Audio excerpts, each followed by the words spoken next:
Railway സ്റ്റേഷനിൽ നവജാത ശിശുവിൻ്റെ മൃതദേഹം ബാഗിലാക്കി ഉപേക്ഷിച്ച നിലയിൽ കണ്ടെത്തിയ വാർത്ത നമ്മൾ സംപ്രേഷണം ചെയ്തിരുന്നു. ഇപ്പോൾ റെയിൽവേ സ്റ്റേഷനിൽ നമ്മുടെ പ്രതിനിധി സൂരജ് സജിയുണ്ട്. സൂരജ് സജി തത്സമയം ചേരുകയാണ്. സൂരജ്, കൂടുതൽ വിവരങ്ങൾ എന്തെങ്കിലും കിട്ടിയോ?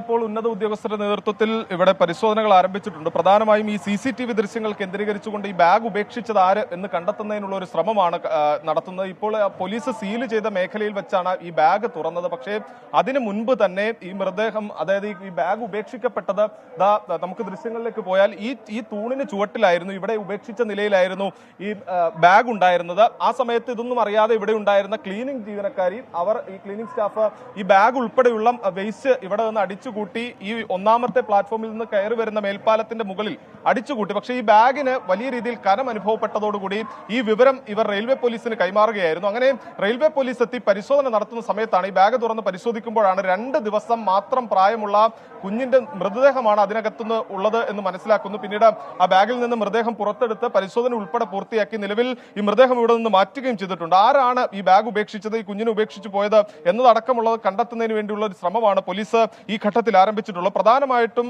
ഇതിൽ നിർണായകമാകുക ഈ CCTV ദൃശ്യങ്ങൾ തന്നെയാണ്. ഈ ബാഗുമായി വരുന്ന ആളുടെ CCTV ദൃശ്യങ്ങൾ കണ്ടെത്തുന്നതിന് വേണ്ടി ഈ സ്റ്റേഷനിലെ വിവിധ ഭാഗങ്ങളിലുള്ള CCTV ദൃശ്യങ്ങളെല്ലാം തന്നെ ഇതിനോടകം റെയിൽവേ പോലീസ് പരിശോധിക്കുകയും ചെയ്യുന്നുണ്ട്.